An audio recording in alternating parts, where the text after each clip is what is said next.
আমি যে আয়াতে কারিমা তেলাওয়াত করেছি 1 ঘন্টার উপরে লাগবে আমার সময়, কিন্তু হাতে সময় অনেক কম। পৃথিবীর মধ্যে এই দুনিয়াটাকে যদি সভ্যতার চাদর যদি আপনাকে ডাকতে হয়, তাহলে একমাত্র সভ্যতার মূল উৎস হচ্ছে মানুষ। মূল সভ্যতার উৎস কি ভাই? মানুষ। মানুষের মধ্যে যত সভ্যতা রয়েছে, পৃথিবীর কোনো জাতির মধ্যে এই সভ্যতা নাই। রব্বে কারীম এই মানুষগুলোকে বানিয়েছেন উত্তম জাতি হিসেবে। আল্লাহ তাআলা মানুষকে সৃষ্টি করেছেন। এই মানুষ যা জানে অন্যরা তা জানে না। এই মানুষ যারা করবে অন্যরা তা করতে পারবে না। মানুষের মধ্যে রব্বে কারীম এমন কিছু গুণ দিয়েছেন যে গুণগুলো অন্য কোনো সৃষ্টির মধ্যে নাই। মানুষ উৎপাদন হওয়ার মূল উৎস হলো বিবাহ এবং পরিবার।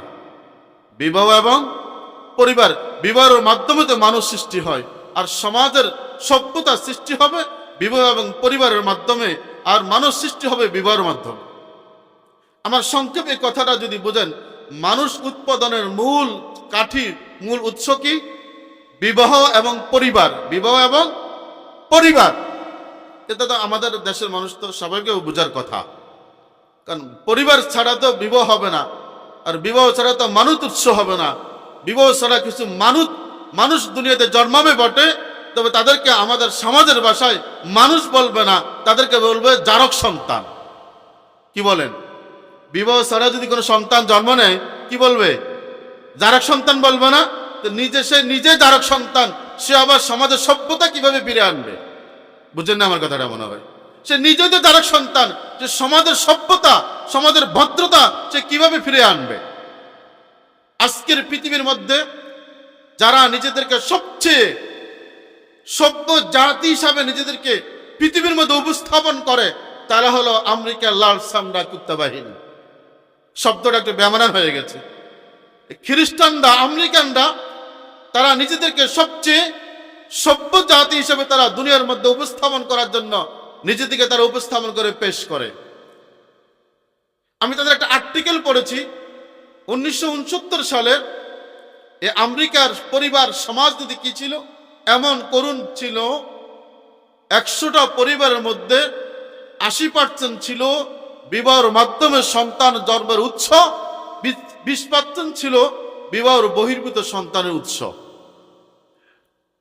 সমাজের অবস্থাটা কোন পর্যায়ে গিয়েছে? 1970 সালে ছিল 100 ভাগের মধ্যে 80% বিবাহের মাধ্যমে সন্তান তারা জন্ম দেয়, 20% বিবাহ ছাড়া সন্তান জন্ম হয়।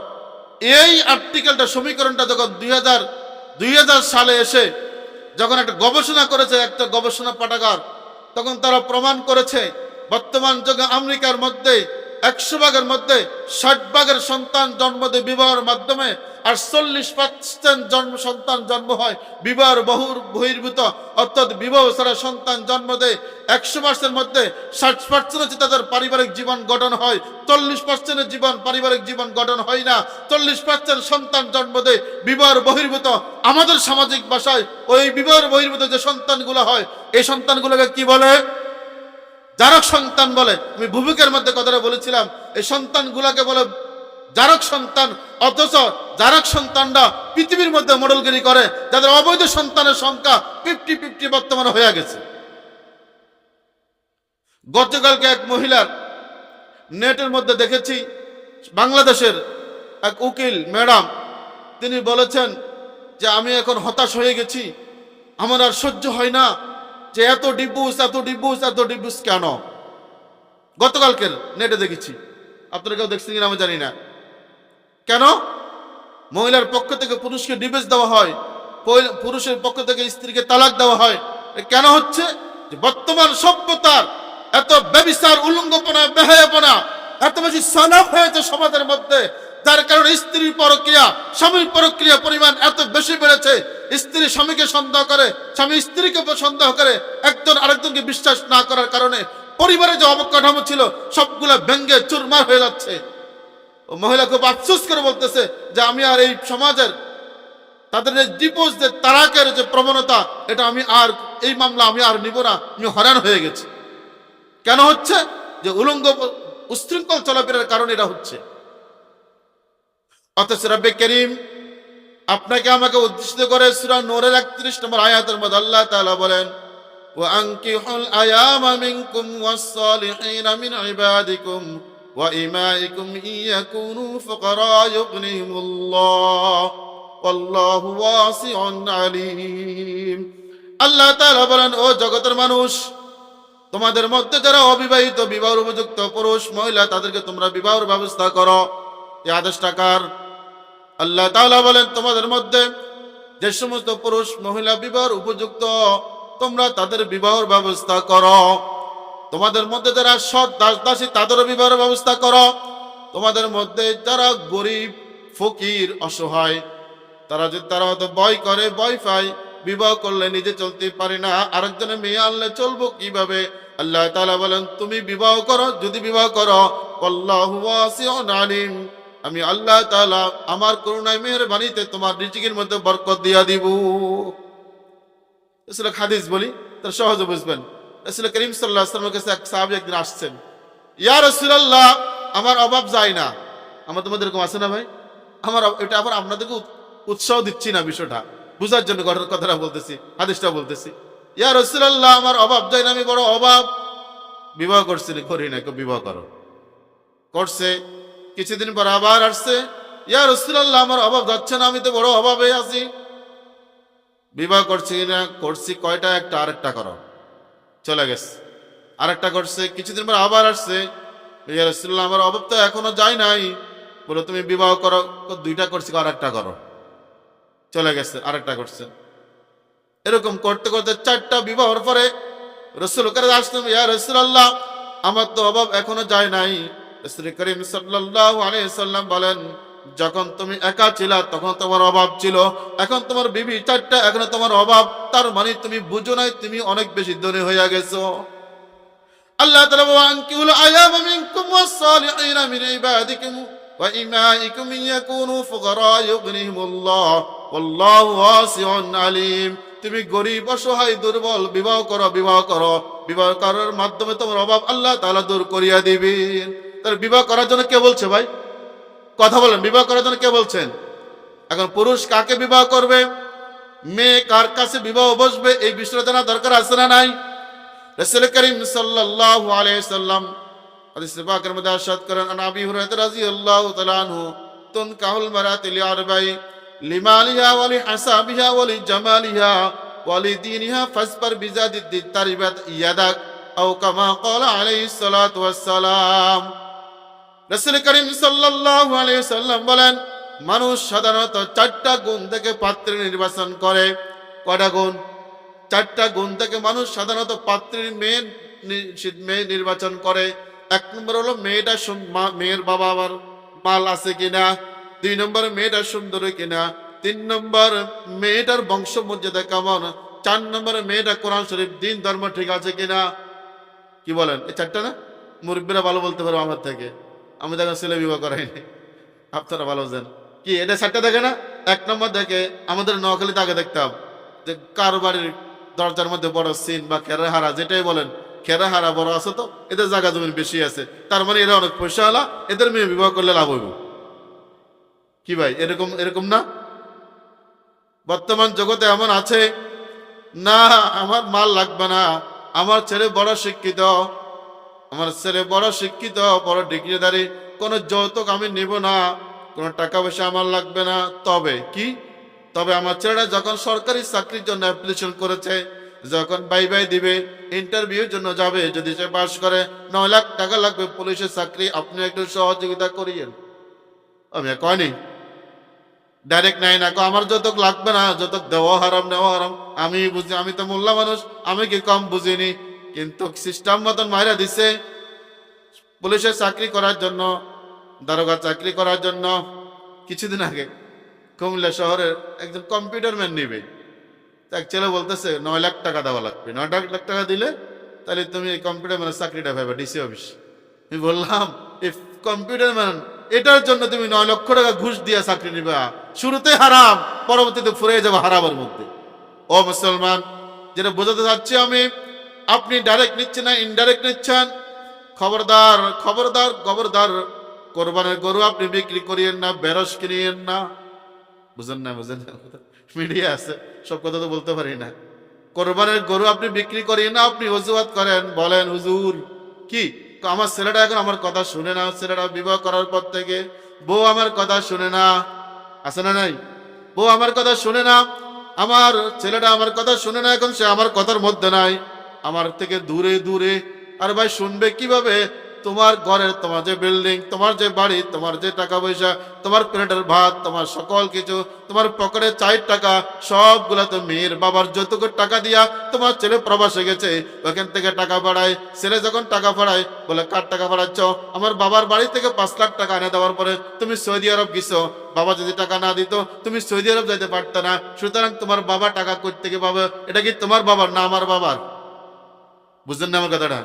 বলতো ফতম হয়ে গেছে, আপনার ছেলেকে আপনি বিক্রি করে দিচ্ছেন। এদের সিস্টেম ও যৌতুক নেবেন না, সিস্টেমে নেন, সিস্টেমে নেন, যেভাবে নেন যৌতুক নেওয়া হারাম, যৌতুক দেওয়াও হারাম। বুঝেন নাই? রাষ্ট্রীয় আইন, যৌতুক দেওয়া হারাম, যৌতুক নেওয়াও হারাম। আপনি শুরুতেই 1 নম্বরে তো দেখলেন মালিহা, মেয়ের বাবার খেরহারা কেমন আছে, কয়খানি জমির মালিক আছে, সরকারি চাকরি আছে, পেনশনে আসলে অনেকগুলা টাকা পাবো। উদ্দেশ্যগুলো এটা, আপনার উদ্দেশ্য ওইদিকে, এইদিকে যান নাই। রসুল যে কথা বলছেন, 5 বার বিজা দি তারিবাত ইয়াদাক, রসুল বলছেন তুমি 3টা থেকে তোমার পাত্রের নির্বাচন করিও না। তুমি চতুর্থ যে প্রকার ধর্ম, দিন ধর্ম থেকে তুমি পাত্রের নির্বাচন করো। ওই পাত্রী বুঝবে একজন মুরব্বীর সাথে বেয়াদবি করলে কি অপরাধ। সে বলবে আমার বাবা, আমার স্বামীর বাবা, সুতরাং আমার জন্য শ্রদ্ধাভাজন, তার সাথে বেয়াদবি করা যাবে না। আমার স্বামীর মা, তার সাথে বেয়াদবি করা যাবে না। তুমি তো ভদ্র দেখো নাই, 3 ধর্ম দেখো নাই, তুমি তো দেখেছো টাকা। কি বলেন? বর্তমান সময়ে রোগটা আছে না নাই? বহু এভেলেবেল আছে, প্রত্যেক পরিবারের সমস্যা। এজন্য দোস্ত আমি বলবো, 1 নম্বর হলো আপনি মাল দেখবেন না, মেয়েটা সুন্দর কিনা এটা দেখবেন না, দেখবেন মেয়ের বংশধর ঠিক আছে কিনা, মেয়েটা কোরআন পড়তে পারে কিনা, পর্দা করে কিনা, শরীয়তের বিধি বিধান অনুযায়ী চলে কিনা।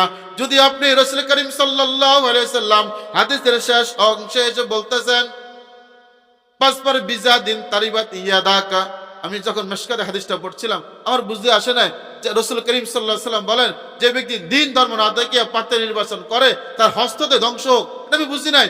যখন পারিবারিক জীবনে আসলাম যে এটা যে কত গুরুত্বপূর্ণ, এটা যে কত প্রয়োজনীয়, রাসূল করিম সাল্লাল্লাহু আলাইহি সাল্লাম 1500 বছর আগে বলে গেছেন যে ওই ব্যক্তির হাতগুলা ধ্বংস হোক, নষ্ট হোক, হস্তগুলা ধ্বংস হয়ে যাক যে ব্যক্তি পাত্র নির্বাচনের ক্ষেত্রে দিন থেকে নির্বাচন করে না। একটা মেয়ে যদি একটা পরিবারে উশৃঙ্খল আসে, একটা মেয়ে যদি একটা পরিবারে উশৃঙ্খল আসে, ওই স্বামীর জীবনটা কেমন কেমন কষ্টের জীবন, যে বক্তব্যকে তাকে জিজ্ঞাসা করবেন।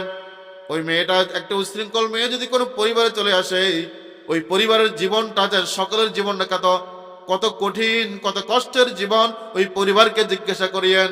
কারণ সে স্বামীর কথা শুনে না, শ্বশুরের কথা শুনে না, দেবরের কথা শুনে না, বাসুর কথা শুনে না, পরিবারের কারো কথা মূল্যায়ন করে না। কারণ সে বলে কি, আমার বাবার টাকা দিয়ে তোমার ছেলে চাকরি পেয়েছে, আমার বাবার টাকা দিয়েছে এই বিদেশ গিয়েছে, প্রবাস গিয়েছে, সুতরাং আমি তোমাদের কথা কেন শুনবো? কি ভাই, এরকম না বাস্তবতা না? আমি আসতে হঠাৎ এই পথে আসতে হঠাৎ জ্ঞানের ভিতরে এই বিষয়টা আসতে, যে এই বিষয়ে একটু কথা বলি।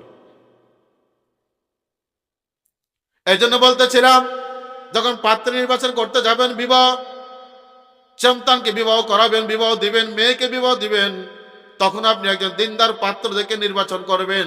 এই ছেলেটা বড় শিক্ষিত কিনা এটা দেখাবেন না, এই ছেলেটা বড় টাকা পয়সা কিনা এটা দেখবেন না, আপনি দেখবেন ছেলেটার চরিত্র ঠিক আছে কিনা। যদি চরিত্রওয়ালা কোনো পুরুষের হাতে আপনার মেয়েকে অর্পণ করেন, দেখবেন এই মেয়েটার দুনিয়াটার জীবনটাও সুন্দর হবে, আখিরাতের জীবনও সুন্দর হবে। যদি আপনি চরিত্র না দেখে টাকা পয়সার দিকে তাকে আপনার মেয়েটাকে বিবাহ দেন, আল্লাহর কসম করি বলি, আল্লাহর কসম করি বলি, আপনার মেয়ের জীবন দুনিয়ায় তো ধ্বংস, দুনিয়ায় তো জাহান্নাম, আখিরাতে তো জাহান্নাম। বহু আছে এরকম, বহু আছে। কিছুদিন আগে বসুন্ধরার এক বড় পয়সাওয়ালা ছেলে, বসুন্ধরা গ্রুপের এক ছেলে, সে বিবাহ স্ত্রী তো আছেই, কিন্তু অন্যান্য বিভিন্ন নায়িকা নিয়ে সে ঘুরতেছে। আবার কথা কথা গাড়ি হওয়ার পরে তার এক পর্যায়ে মেরে ফেলছে, মামলা হয়ে গেছে। বলুন তো দেখি ওই মহিলার, তার স্ত্রীর জীবনটা কত কষ্টের। এই জন্য যেটা বলতে চাচ্ছি আমি, আপনার ছেলেকে বিবাহ করবেন দিনদারি পাত্রী দেখে বিবাহ করান, আপনার মেয়েকে বিবাহ দিবেন দিনদারি পাত্র দেখে বিবাহ দেন। ছোট্ট একটা ঘটনা মনে পড়ছে হঠাৎ করে। ছাত্র জীবনের ঘটনা শুনছি। এক ছেলে এরকম, আমার যেরকম আমরা ছেলে, আমাদের যেরকম মন চায় যে দিনদার পাত্রী আমার দরকার, এরকম মেয়েরা এরকম চায় না ভাই? অনেক ভদ্র মেয়ে আছে, ভালো মেয়ে আছে, যে এটা বলে রিক্সা ড্রাইভার হোক, বদলা হোক, খেটে খাওয়া হোক, তা আমার স্বামীটা যেন চরিত্রবান হয়, আমার চরিত্র খুব যেন ভালো হয়। এরকম একটি ঘটনা আছে। একটা মেয়ে খুব দিনদার, পরেশগার, কিন্তু তার বিবাহ প্রস্তাব নিয়ে আসে, বিভিন্ন পয়সাওয়ালা আসে, কিন্তু চরিত্রবান কোনো মানুষ আসে না, নামাজিওয়ালা কেউ আসে না। তো সে ঘোষণা করছে তার আব্বার মাধ্যমে যে আমি কোনো ধনীর কাছে বিবাহ বসবো না, আমি একটা দিনদার ছেলের কাছে আমাকে অর্পণ করবেন, তাহলে আমি বিবাহ রাজি হবে।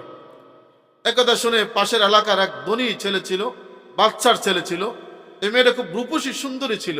সে খোঁজখবর নিয়েছে মেয়েটা খুব সুন্দরী রূপসী। তো মেয়ের বিবাহ বসবে না, শর্ত কি? শর্ত হলো তার বাবার বাড়িতে, যে ছেলের যে বাড়ি, তার বাড়িতে পর্দা পরা থাকা লাগবে, এবং যে আমাকে বিবাহ করবে সেও দিনদার পরেশগারী হইতে হবে। এক নম্বর হলো 5 ওয়াক্ত নামাজ যথাসময়ে পড়া লাগবে। এই দুইটা শর্ত দিছে মেয়েটা। দেওয়ার পরে আসছে ওই ছেলেটা দুইটা শর্ত বাড়িতে খুব সুন্দর করে পর্দার ব্যবস্থা করে, এবার দাওয়াতে তাবলীগের ভান করে সে মসজিদে আসে, মেয়েদের বাড়ির মসজিদে 3 দিন আসে লাগানোর জন্য, 3 দিন সময় লাগাইতেছে। আসলে তো নামাজ পড়ে না, আসলে তো মসজিদে আসে না, ওই মেয়েকে পাবার উদ্দেশ্যেই সে মসজিদে আসছে। কথা বুঝেনি ভাই আমার কথা? মেয়েকে পাবার জন্য মসজিদে আসছে, 3 দিন চলে গেছে। বাবার মাধ্যমে মেয়ের বাবার সাথে পরিচয় হয়েছে, কথা বলছে, প্রস্তাব দিয়েছে, শুনেছি আপনার নাকি এমন একটি সুন্দরী মেয়ে আছে, আপনার মেয়ের শর্ত হলো যে ছেলের কাছে তার বিবাহ প্রস্তাব দেবে ছেলে যেন নামাজি হয়। আপনি তো দেখেছেন আমি 3 দিন নামাজে ছিলাম, আমি মসজিদে ছিলাম, 3 দিন 5 ওয়াক্ত নামাজ যথাসময়ে আদায় করতেছি। আপনি বাড়িতে খবর নেন, আমার বাড়ি পুরো পর্দা ঘিরা। বিবাহ হয়ে গেছে, শর্ত পাওয়া গেছে না?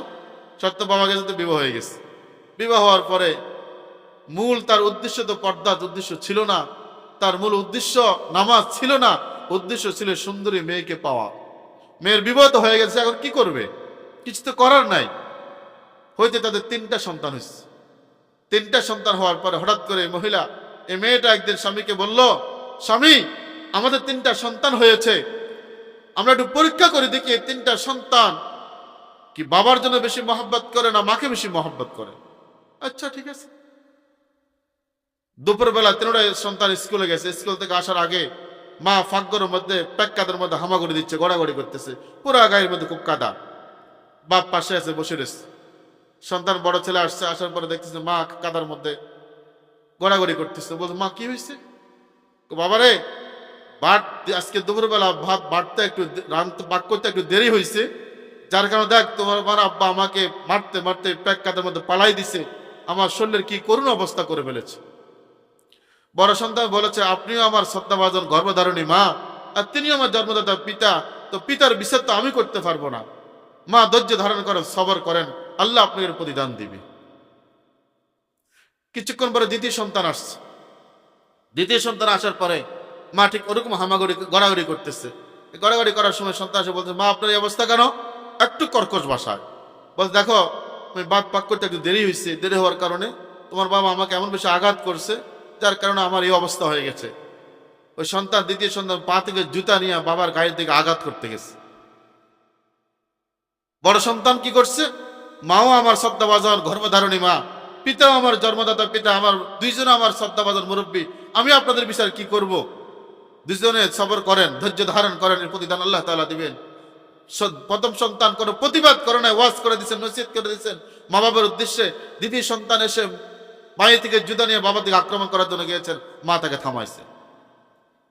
মা বোন আমার কথাটা গুরুত্ব দিয়ে শুনবেন, লাভ হবে, আমি গল্প এমনি বলতেছি না। 3 নম্বর সন্তান আসছে। 3 নম্বর সন্তান এসে দেখে যে মা হামাগুড়ি দিচ্ছে কাদার মধ্যেই। এবার সন্তান বলতেছে মা আপনার কি হয়েছে? বলে বাবা দেখ তোমার আব্বা আমাকে কি অবস্থা করেছে, আমার পুরা গায়ের মধ্যে জখম, তোমার বাবা একটু ভাত পাক করতে আমার দেরি হওয়ার কারণে আমাকে পুরা শরীর আঘাত করতে করতে কাদার মধ্যে তোমার বাবা আমাকে ফেলে দিয়েছে। ওই সন্তানটা দৌড় দিয়া ঘরের সামনে একটা ঝাড়ু ছিল, ঝাড়ু নিয়ে বাবার গায়ের দিকে দৌড়ায় গেছে, বাবা আমার মায়ের গায়ের মধ্যে কেন তুমি আঘাত করেছিলা? মা দৌড় দিয়া যায়, সন্তানের হাতটা ধরে ফেললেন। এবার বাবা বলতেছেন বুঝলাম না আমি, কি এমন রহস্য রয়েছে, তুই এমন কি কাণ্ড ঘটাইছ, যার কারণে প্রথম সন্তান যখন এসেছে সে আমাকে কিছুই বলো নাই, বরঞ্চ নসিহত করেছে। দ্বিতীয় সন্তান তার পায়ের থেকে জুতা নিয়ে আমার দিকে আক্রমণ করেছে। তৃতীয় সন্তান ঘরের সামনে দিয়ে ঝাড়ু নিয়ে আমার উপর আক্রমণ করেছে। ঘটনাটা কি বুঝি, আমাকে একটু তুমি খুলে বলো। স্ত্রী বলতেছে, স্বামী হ্যাঁ, আপনি তো আমাকে বিবাহ করেছেন, আপনি যে পর্দা করেছেন আমাকে বিবাহ করার উদ্দেশ্যে, আপনি যে নামাজ পড়েছেন আমাকে বিবাহ করার জন্য, আপনি সত্যিকার অর্থে পর্দা করেন নাই, সত্যিকার অর্থে নামাজ পড়েন নাই। আমার প্রথম সন্তান যখন আমার পেটে উদরে আসে, আমার পেটে আসে, তখন আমার বাড়ির চতুর্দিকে পর্দা ছিল। আমার এই পেটটা কোনো বেগানা পুরুষ দেখে নাই। বুঝছেন কথা বুঝছেন? আমি যখন গৃহর মধ্যে ছিলাম, আমার সন্তান আমার পেটের মধ্যে ছিল, তখন আমার পেটটা দুনিয়ার কেউ দেখে না, আপনি স্বামী ছাড়া, যার কারণে দুনিয়ার কারোর দৃষ্টির খারাপ নজর আমার উদরের মধ্যে পড়ে নাই, আমার পেটের মধ্যে পড়ে নাই। দ্বিতীয় সন্তান কেন কাজ করেছে?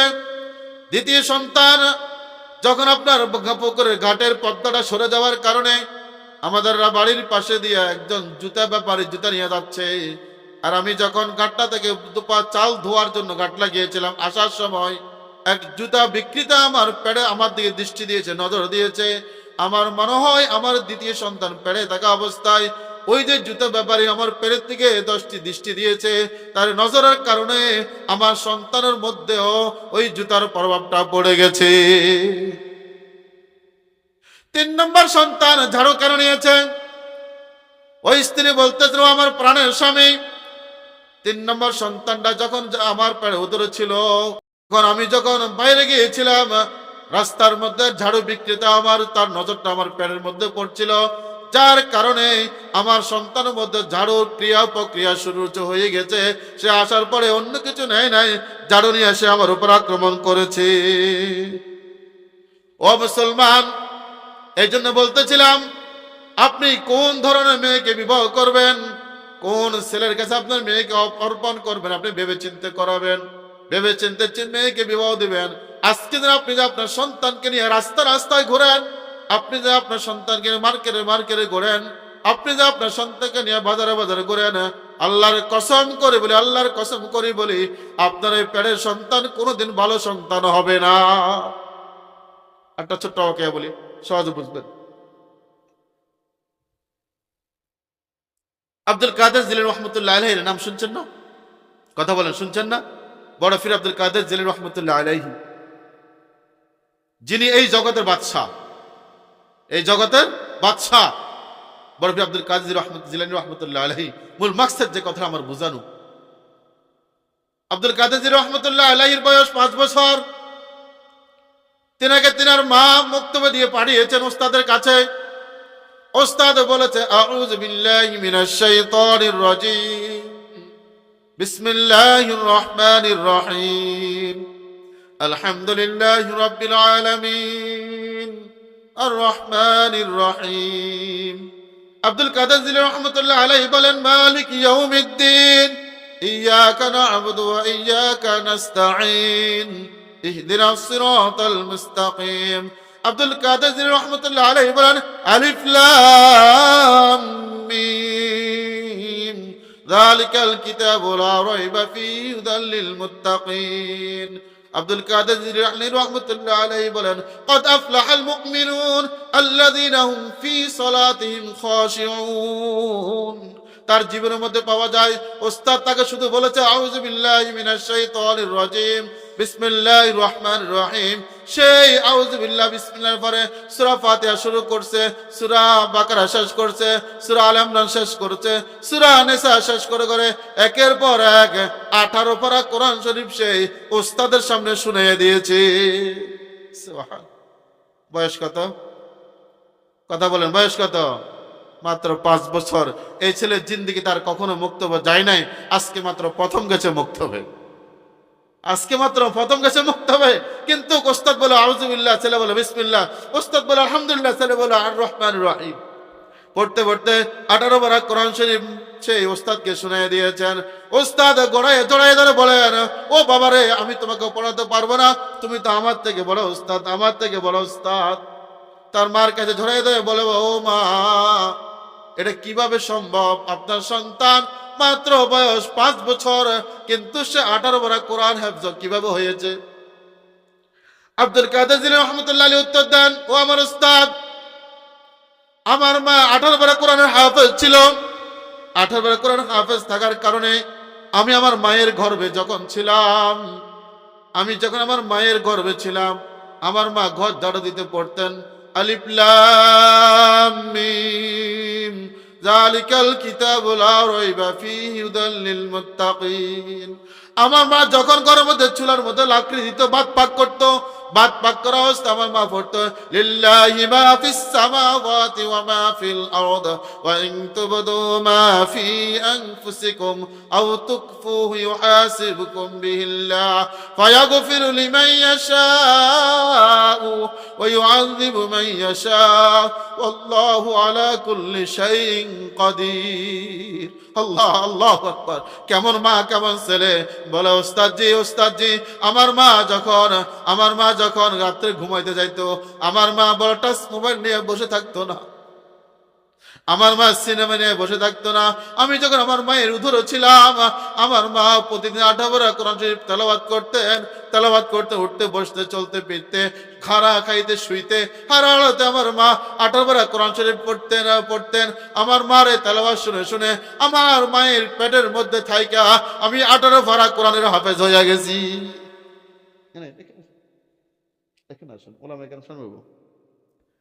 ও মা, আমি আপনাকে উদ্দেশ্য করে বলি, আব্দুল কাদের জিলানী রহমাতুল্লাহ আলাইহি যদি মায়ের পেটে থেকে 18 পারা কোরআন শরীফ হাফজ করতে পারে, এখন আমার কাছে তাবিজুল্লাহ হুজুর হলা কথা শুনে না, ছেলে মেয়ের কথা শুনে না, মেয়ের কথা শুনে না।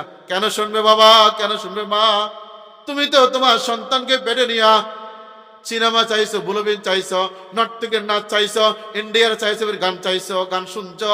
তোমার এই গানের প্রভাব আব্দুল কাদের জিলানী রহমাতুল্লাহ আলাইহি যদি মায়ের কোরআন তেলাওয়াত শুনে যদি 18 পারা কোরআন হেফজ করতে পারে, তোমার গানের প্রভাব তোমার পেটের মধ্যে, তোমার উদরে যে সন্তান রয়েছে, যে মেয়েটা রয়েছে, যে ছেলেটা রয়েছে, তার মধ্যে পড়বে না কেন? বুঝতে পারিনি আপনাদেরকে।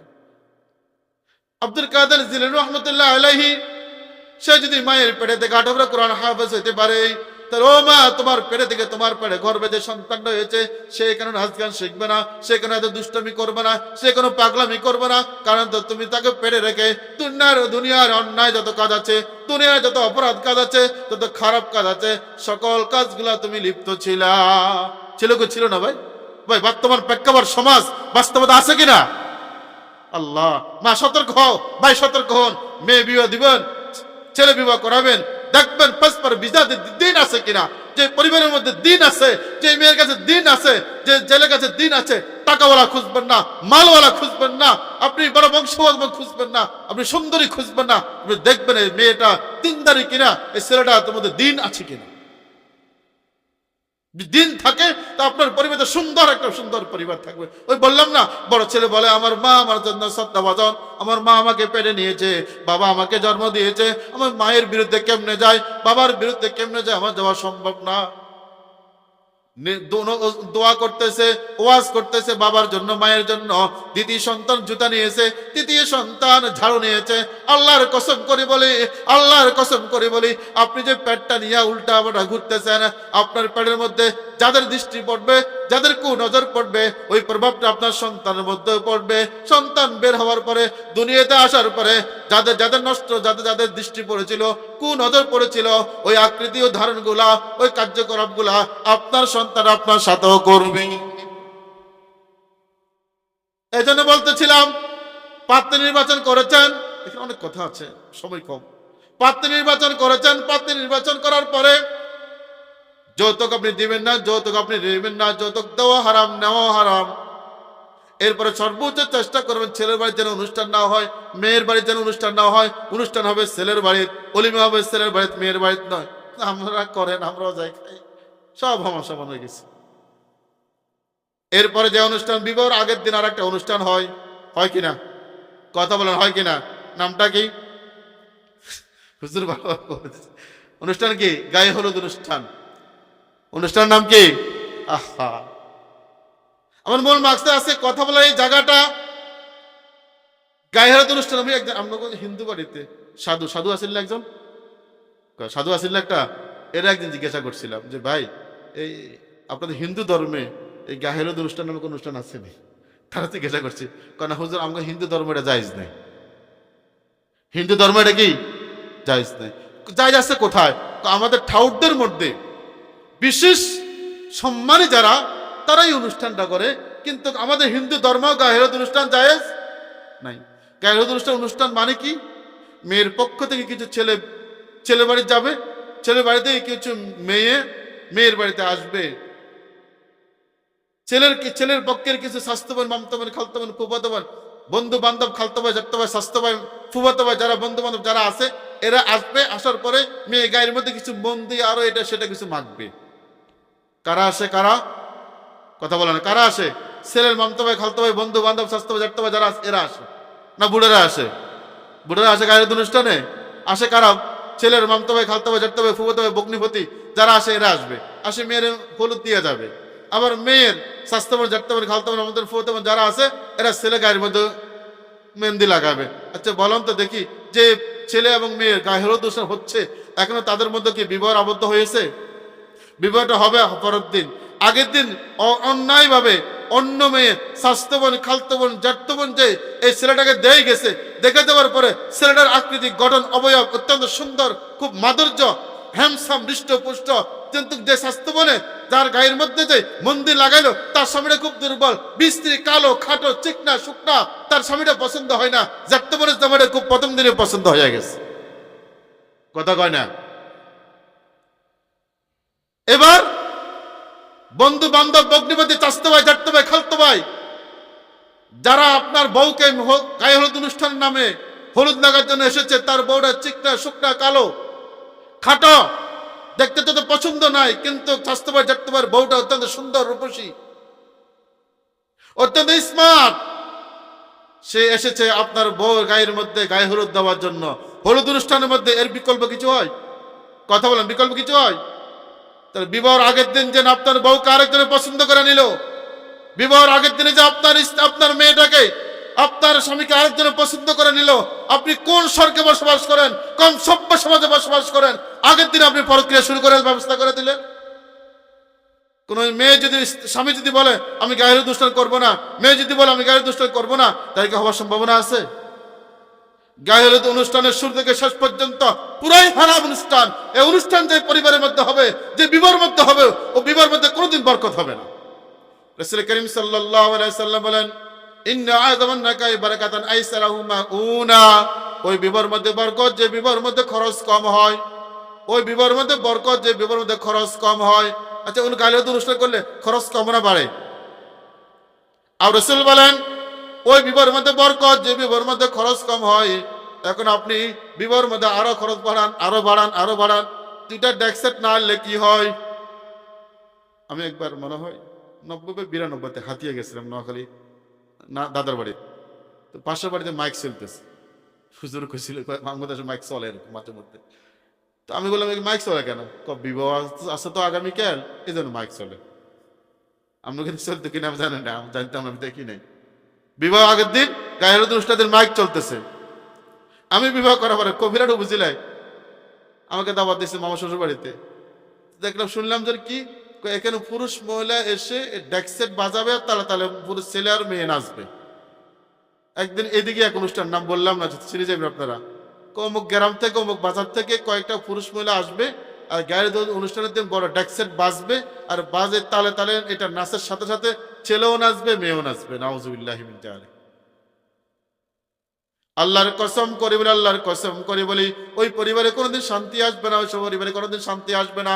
কারণ শুরুতে অন্যায়, শুরুতে অবৈধ, শুরুতে অবৈধ হারাম কাজ। এই জন্য যারা পাত্রী নির্বাচন করবেন, পাত্রী নির্বাচন করার আগে দিন ধর্ম ঠিক আছে কিনা। যদি আপনি একজন দিনদারি পাত্রী নির্বাচন করেন, সে কোনো গায়ে হলুদ অনুষ্ঠান করতে দিবে না। যদি আপনি দিনদার ছেলে দেখে আপনার মেয়েকে বিবাহ দেন, সে কোনোদিন গায়ে হলুদ অনুষ্ঠানের কথা বলবে না। বুঝেন না? কথা বুঝেন না? একটা দিনদার ছেলে বলবে যে আমাকে হাই অনুষ্ঠান করা লাগবে, এতগুলো মানুষ খাওয়ানো লাগবে, এত কিছু করা লাগবে, এত টাকা দেওয়া লাগবে, এগুলো বলবে? কিন্তু যার মধ্যে দিন নাই, যে আখিরাত বিশ্বাস করে না, যার দিন ধর্ম পালন করে না, সে বলবে আমার আরো দরকার, আরো দরকার, গোলামি হব, তবে কি হয়েছে, আরো বেশি দরকার। এই জন্য মুসলমান, আমার আজকে যে মূল বিষয় আমাদের বিবাহ শাদীগুলো আমরা সুন্নত তরিকা করাবো। আজকে সুন্নত তরিকে বিবাহ শাদী না করার কারণে আমাদের সন্তানগুলা এমন উশৃঙ্খল হয়ে যাচ্ছে। শুরুতে আমরা গুনার মধ্যে তাদেরকে জড়াই দিয়েছি, আর গুনার যতগুলা মাত্রা রয়েছে, গুনার যত মাধ্যম রয়েছে, সকল মাধ্যম আমি ব্যবহার করি, আমার স্ত্রী ব্যবহার করে। কেউ দেখে না বটে, কিন্তু আমার স্ত্রী আমার পেটটাকে, আমার সন্তানটাকে পেটে নিয়ে বড় একটা মিনি সিনেমা হল, শুনছেন নি? মিনি একটা সিনেমা হল, বড় সিনেমা হল, এই সিনেমাটা দেখে দেখে সে দেখে ঘুমায়। এই সিনেমাতে আপনি দেখতেছেন, আল্লাহর কসম করে বলি, আপনার সন্তানের পেটে যে সন্তানের, তার মধ্যে পড়তেছে প্রভাবটা। আমাদের আজান আর 5 মিনিট পরে দেবো আমরা, ঠিক আছে? 45 এখানে আজান হবে ইনশাআল্লাহ। আমি কথাটা গোছাই নিয়ে আসতেছি। যে কথা আমার আজকে বলার উদ্দেশ্য হলো, আপনি যে অবাহের মধ্যে থাকেন, বিবাহ করবেন না, এটা নয়। আল্লাহ পাক রব্বুল আলামিন বলতেছেন, বিবাহের মাধ্যমে একটি সভ্য পরিবার গঠন হয়। সভ্য পরিবারের মাধ্যমে সভ্য জাতির পরিবার দুনিয়ার মধ্যে আগমন করবে। এই সভ্য জাতি দুনিয়ায় তারা শাসন করবে, আখিরাত তারা শাসন করবে। আজকে দুনিয়ায় যারা বিবাহ বহির্ভূত সন্তান জন্ম দেয়, সন্তান ছেড়ে দেয়, তারা কখনো সভ্য হইতে পারে না, তারা কখনো ভদ্র হইতে পারে না। আমাদের দেশে তো বিবাহ বহির্ভূত সন্তান জন্ম দেয় গরু, বিবাহ বহির্ভূত সন্তান জন্ম দেয় ছাগলে, বিবাহ বহির্ভূত সন্তান জন্ম দেয় কুকুরে। ও বুঝলেন এই কথাটা? গরুর বিবাহ কতদিন হারাইছেন? আমার বাড়িতে গরু আছে না, তো গরুর বিবাহ ফড়াইছেন নি আপনি? ছাগল বিবাহ ফড়াইছেন নি আপনি? কুত্তার বিবাহ ফড়াইছেন নি? আফসোস, কুত্তার কথা হচ্ছে আরেকটা মনে হয়েছে, কোথাও নি কুত্তার। আমাদের দেশটা এমন এক দেশ, এমন এক পরিবেশ, কুকুরের বাচ্চাকে মারছে, আর মহিলাকে নিয়ে মামলা করে আসামি ঢুকা দিছে, কিন্তু মানুষ মারছে পাথর ছাপা দিয়া, তাকে এখন অ্যারেস্ট করা হয় নাই। কুকুর বাচ্চার জন্য বড় দাম, মানুষের বাচ্চার দাম নাই। তাহলে কি বলতেছিলাম? কুকুরের বিবাহ বহির্ভূত সন্তান জন্ম দেয়, শ্রীগাল বিবাহ বহির্ভূত সন্তান জন্ম দেয়, গরু বিবাহ বহির্ভূত সন্তান জন্ম দেয়, হিংস্র জানোয়ার বিবাহ বহির্ভূত সন্তান জন্ম দেয়। যাই মানুষটা বিবাহ বহির্ভূত সন্তান জন্ম দিবে, সে কোনোদিন মানুষ তো নয়, সভ্য তো নয়। তার খাসলত হলো কুকুরের খাসলত, তার খাসলত হলো শুকুরের খাসলত, তার খাসলত হলো গরুর খাসলত, তার খাসলত হলো এরকম ছাগলের খাসলত, তার ছাগলের খাসলত হলো শিয়ালের খাসলত, তার খাসলত হলো এক কথায় হিংস্র পশু জানোয়ারের খাসলত হলো যে বিবাহ বহির্ভূত সন্তান জন্ম দেয়। যাদের খাসলত হিংস্র জানোয়ারের খাসলত, তারা কোনোদিন দুনিয়ার মধ্যে ভদ্র জাতি, সভ্য জাতি হইতে পারে না। কথা বোঝা যাচ্ছে? আমাদের বিবাহ অনুষ্ঠানগুলোকে আমরা সহজ করব, সুন্দর করব।